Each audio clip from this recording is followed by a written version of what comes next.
What is up, ladies and gentlemen, it is your boy AyeeThatsAaron. We're back again with another Jujutsu Kaisen Curse Clash video, and today we're going to be talking about the 3 new characters that were confirmed: Inumaki, Panda, and Maki, how they have their own special gimmicks and the other special gimmicks for the other characters that have already been confirmed. Now we're going to be focused on this one specific scan that is going to give us a lot of information. So if you want this scan yourself to make your own videos or any thumbnails and screenshots and stuff like that, please check out my Discord server. Link is going to be in the description. Your boy Aaron is going crazy with these JJK videos, and I appreciate you guys for showing me love, man. I'm happy you guys love it because I'm happy to talk about this game with y'all. Without further ado, let's get in this video, shall we?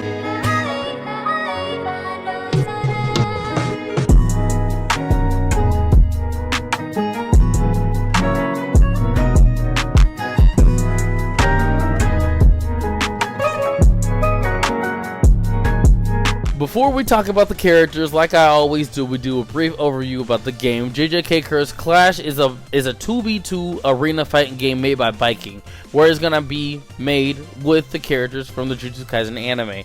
And so far, we only had 5 characters confirmed, but recently we just had Panda, Inumaki, and Maki confirmed as characters, and I think that's really cool. Now, speaking of characters, we're gonna talk about that also with the scan that we're gonna be showing on screen. But anywho, yes, Panda, Maki, and Inumaki are confirmed characters to be in the game. Now, in my previous video, if you have not checked that out, we were talking about how they're gonna be unique and different in their own little ways. Before, I was just kind of guessing like what could their gimmicks be, but with this new recent scan, we have a better understanding of what their gimmicks are gonna be. So that's basically what we're gonna be talking about, right? And I also talked about the specials, the super moves, right? Because we went into more detail about the super moves in the previous video, and about how sometimes if you build your curse level, you're able to increase your curse attack and it could transform into something else. For example, my boy Itadori, it'll turn his move from Divergent Fist into Black Flash if his curse level is built up enough. For example, Gojo, I think it's like he has his red ability, his blue ability, but if you build up his curse meter to a certain point, he has invincibility armor, plus he's able to use hollow purple, which will go crazy. Now with the Gojo stuff, he will have temporary invincibility where he won't take damage after a certain point. So I think that's very interesting, but those are like the gimmicks that we got. For Itadori, the more his curse meter builds, he'll be able to build more agility as well. So that's another one of his buffs. Now, I was talking about with the abilities, are the characters going to get ultimate moves, or is it just going to be like some characters get ultimates and some characters don't? After looking at my boy Gojo, it's safe to say that characters do get ultimate abilities. We just don't know what they're going to be. Like, for example, Gojo's Hollow Purple is his ultimate ability, so I think that's pretty cool.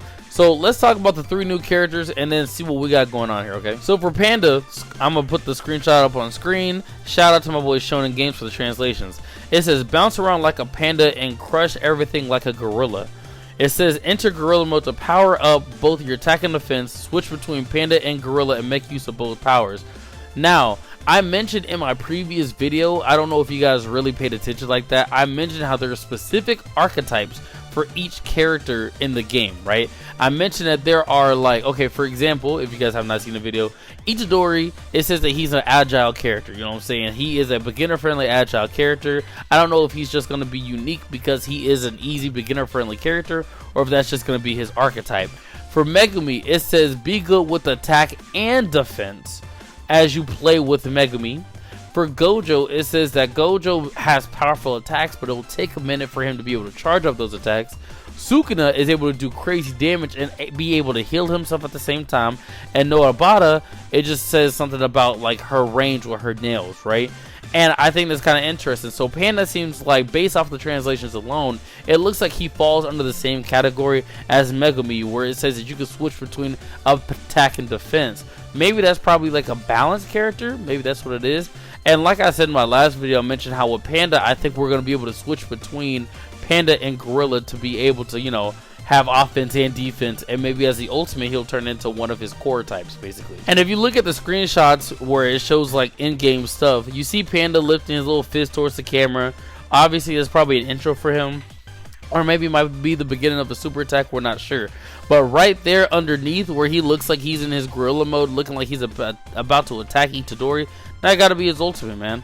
Like I said, I think that there's going to be ultimates in the game. Since Gojo has Hollow Purple, I'm pretty sure my boy Sukuna has a crazy ultimate as well. So obviously I think we're gonna have ultimates in the game, and I think this is an ultimate cutscene. Now for Maki, Maki was an interesting case because in the previous video I talked about how Maki does not have curse energy. So instead of her having a curse energy bar, she will have a physical power bar over curse power energy.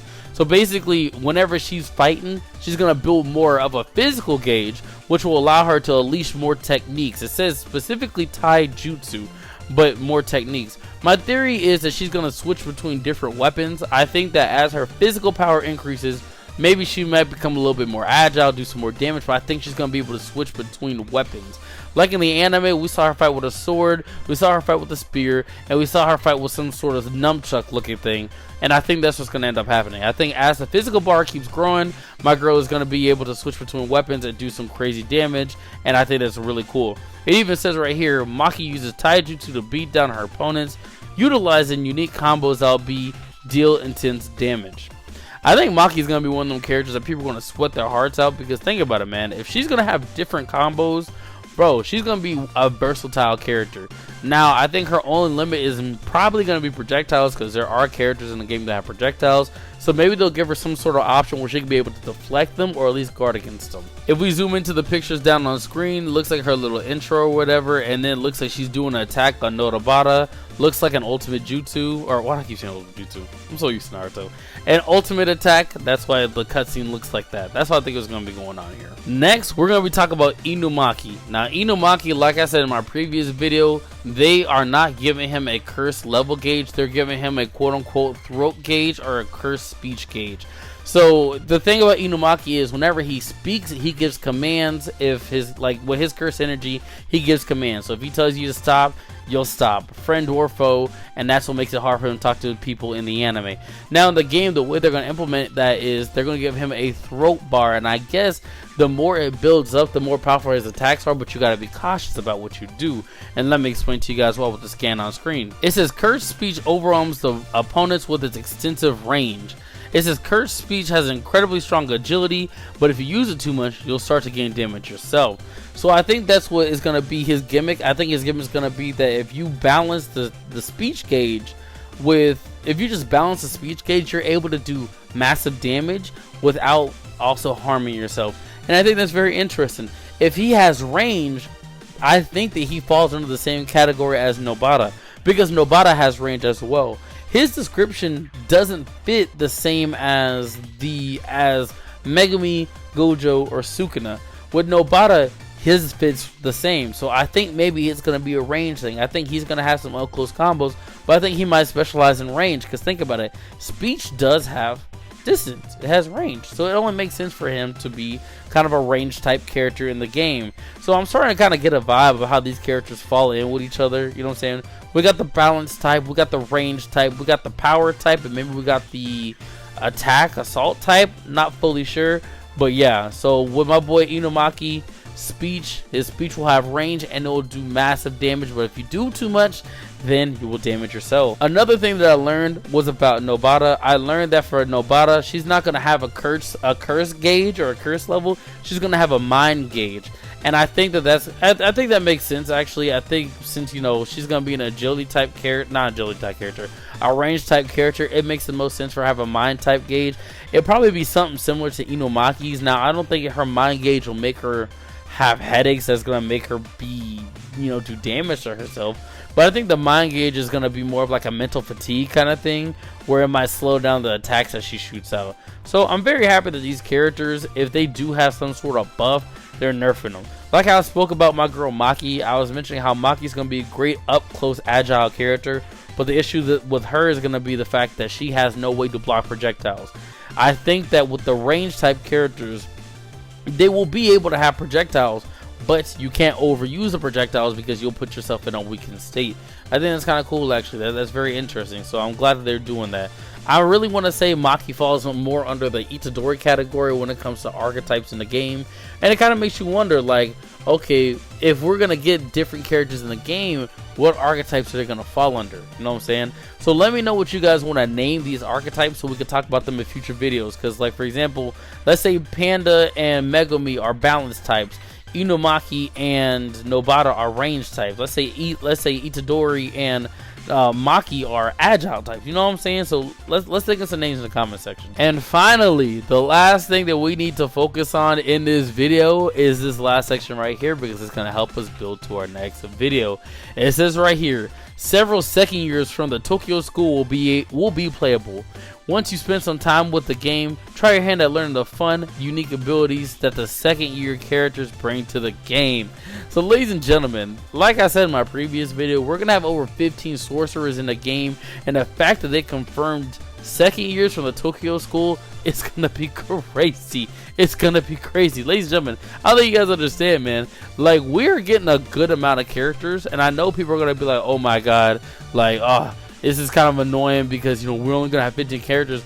But the thing about the 15 characters, or correction, at minimum 15 characters, is the fact that they're all going to be so different and diverse from each other that we're about to go crazy. You know what I'm saying? I'm happy about that. I'm happy about that. Hey, but the one thing y'all do know with this section right here, it confirms that we might get my boy Toto. My boy Toto in JJK Curse Clash. So I know everybody's gonna be running that Itadori and Toto combo online. They're gonna go crazy, especially if they give that man that clap ability. I don't know what he would fall under. If you guys want to have a video where we talk about what he could be like typing wise, I would love to do that, man. But yeah, ladies and gentlemen, that's all the information that we got from the scan. I like it a lot. Like I say, the more information we get about this game, the more I fall in love with this game. It truly has a potential to change the way anime games are made in the future. I told y'all. Stop sleeping on Viking. Viking knows what they're doing when it comes to these anime games. But yeah, ladies and gentlemen, I hope you guys enjoyed this video. Don't forget to like, comment, and subscribe. If you guys enjoy this kind of content, please just let your boy Aaron know. And until next time, peace out.